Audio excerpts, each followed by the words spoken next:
पिछला एक हफ्ता अपने दिल्ली वालों के लिए उसके पहले वाले एक हफ्ते से थोड़ा बेहतर था। पिछले एक हफ्ते में उसके पहले वाले एक हफ्ते से कम केस आए, कम लोगों की मृत्यु हुई और काफ़ी लोग ठीक होकर अपने घर गए हैं। मैं आपके सामने कुछ डेटा रखना चाहूँगा। कोरोना जब से शुरू हुआ, 7वें हफ्ते में, पिछले हफ्ते में 7वें हफ्ते में 850 केस आए थे। एक बार तो हम घबरा गए थे।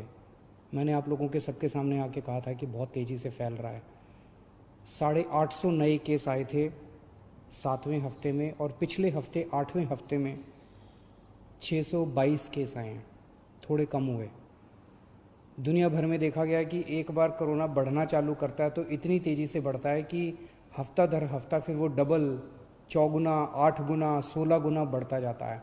फिर वो डबल पे डबल होता जाता है। लोग कहते हैं 4 दिन में डबल हुआ, 8 दिन में डबल हुआ, लेकिन 7वें हफ्ते में, पिछले हफ्ते में 850 केस आए थे और पिछले हफ्ते 622 नए केस आए थे। 7वें हफ्ते में 21 लोगों की मौत हुई थी, पिछले हफ्ते में 9 लोगों की मौत हुई थी। हमारा मकसद है एक भी व्यक्ति की मौत नहीं होनी चाहिए। थोड़ी कम हुई थी। पिछले हफ्ते 21 लोगों की मौत, पिछले हफ्ते 9 लोगों की मौत हुई थी। पिछले हफ्ते 7वें हफ्ते में 260 लोग ठीक होके गए थे। अस्पतालों से 260 लोग ठीक होके अपने घर गए थे। 8वें हफ्ते में, यानी कि पिछले हफ्ते, 580 लोग ठीक होके अपने घर गए थे। तो एक तरह से दुगने से भी ज़्यादा लोग ठीक होके अपने घर पिछले हफ्ते गए थे। तो अगर हम ये देखें कि जितने लोग नए आए थे बीमार होके और जितने लोग ठीक होके गए, अगर नेट देखें तो एक तरह से 566 लोग पिछले हफ्ते हमारे अस्पतालों में नेट आए थे और पिछले हफ्ते केवल 34 लोग आए थे नेट। तो एक तरह से पिछला हफ्ता अच्छा रहा। हम सब लोगों ने, आप सब लोगों ने बड़ी कठिनाई के साथ ये जो लॉकडाउन है इसका पालन आप लोग कर रहे हैं, और अगर हम इसी तरह से पालन करते रहें तो मुझे उम्मीद है इस महामारी से हम लोग निजात पा सकते हैं। पिछले हफ्ते रविवार को जब मैं आपके सामने आया था, मैंने कहा था कि अभी हम लोगों ने तय किया है कि लॉकडाउन एज इट इज़ जारी रहेगा, कोई रियायत नहीं दी जाएगी, और 27 तारीख को हम लोग इस पे दोबारा निर्णय लेंगे कि लॉकडाउन को जारी, इसमें कुछ रियायत देनी है कि नहीं देनी है। तो एक ही रियायत आज हम दे रहे हैं, वो ये कि परसों रात को केंद्र सरकार ने कुछ तरह की दुकानें खोलने का निर्णय लिया है। उस केंद्र सरकार के आदेश को हम दिल्ली में भी लागू कर रहे हैं। ये आदेश क्या है, ये मैं आपकी जानकारी के लिए बता दूं। जो एसेंशियल सर्विसेज की दुकानें थी, दवाई की दुकान, किराने की दुकान, खाने पीने की दुकान, सब्जियों की, फ्रूट्स की दुकान, दूध की सर्विसेज, वो जो एसेंशियल सर्विसेज हैं वो तो जारी रहेंगी, उसको कोई छेड़ नहीं रहा। वो एज इट इज़ जारी रहेंगी, वो खुली रहेंगी, वो सप्लाई होती रहेंगी। इसके अलावा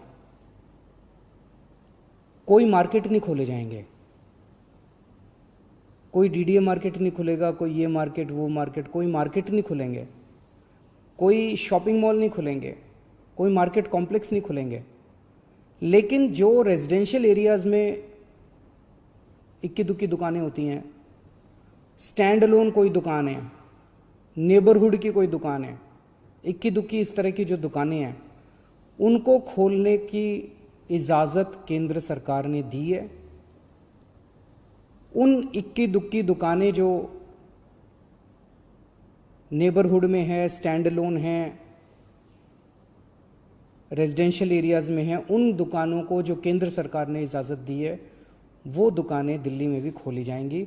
मैं फिर से बता दूं, कोई मार्केट नहीं खुलेंगे, कोई मार्केट कॉम्प्लेक्स नहीं खुलेंगे, कोई शॉपिंग मॉल्स नहीं खुलेंगे, लेकिन कंटेनमेंट एरिया में वो भी नहीं खुलेगी। जो इक्की दुक्की दुकानें मैं बात कर रहा हूँ, कंटेनमेंट एरिया वो एरिया है जहाँ पे हम लोगों ने सख्ती की हुई है, सील किया हुआ उन एरियाज़ को जहाँ पे कोरोना के ज़्यादा केसेस निकल के आ रहे हैं।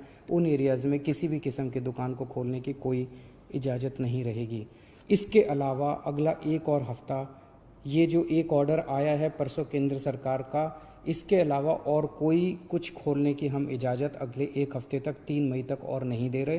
3 महीने तक यथावत इसी तरह से जो रेस्ट्रिक्शंस हैं वो जारी रहेंगी। ये हमारे लिए बहुत कठिनाई का समय है। बड़ी कठिनाई से पिछले एक हफ्ते में आप सब लोगों ने मेहनत करके कोरोना को पे काबू पाया है। हमें इसे जारी रखना है, किसी भी तरह से इसको अब आगे और बढ़ने नहीं देना। 3 मई तक पूरे देश में प्रधानमंत्री जी ने लॉकडाउन का ऐलान किया है। 3 मई के बाद केंद्र सरकार इस पे क्या निर्णय लेती है, उस पे निर्भर करेगा कि हम दिल्ली के अंदर आगे इसको कैसे ले जाते हैं। केंद्र सरकार के निर्णय के बाद हम लोग आगे के अपनी दिशा तय करेंगे। एक अच्छी खबर है, कल मैंने बताया था आप लोगों को, प्लाज्मा से अच्छे नतीजे आ रहे हैं। प्लाज्मा के जो अभी तक ट्रायल्स किए गए उसके अच्छे नतीजे आ रहे हैं। एक एक मरीज़ के ऊपर मैं खुद नज़र रख रहा हूँ। कल एक मरीज़ थे LNJP में जो कि काफ़ी उनकी नाजुक हालत थी और डॉक्टरों के हिसाब से वो सिंक करते जा रहे थे। उनको प्लाज्मा दिया गया और उनकी तबीयत में काफ़ी अच्छा सुधार हुआ है। आज सुबह तक काफ़ी सुधार हुआ है उनकी तबीयत में। मैं डिटेल्स में नहीं जाऊंगा, डिटेल्स में जाना सही नहीं है, लेकिन उसको देख के हमारा उत्साह बढ़ा है इस प्लाज्मा थेरेपी को लेके कि इतने सीरियस मरीज भी ठीक हो सकते हैं इनसे।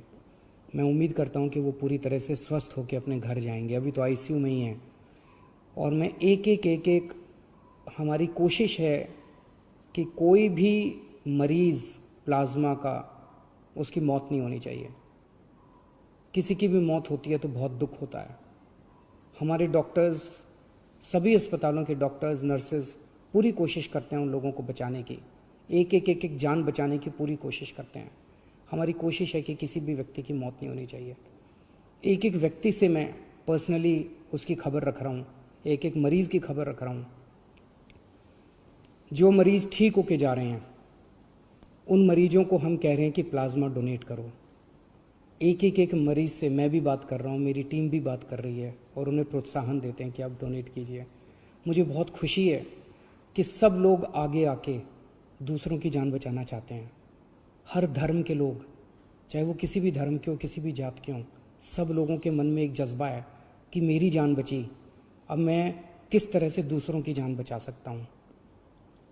मेरे मन में एक विचार आ रहा था, मैं सोच रहा था कि कल को, अब जब मैं पिछले कुछ दिनों से लोगों को ब्लड डोनेट करने के लिए, प्लाज्मा डोनेट करने के लिए इतना हम लोग उनको प्रोत्साहित कर रहे हैं, तो मेरे मन में एक विचार आ रहा था कि कल को कोई पेशेंट, मान लीजिए हिंदू है और बहुत सीरियस है, हो सकता है उसको मुसलमान का प्लाज्मा उसकी जान बचाए।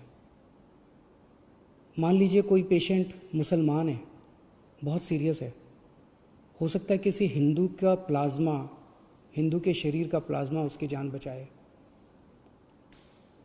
भगवान ने जब धरती बनाई थी तो उसने तो इंसान बनाए थे।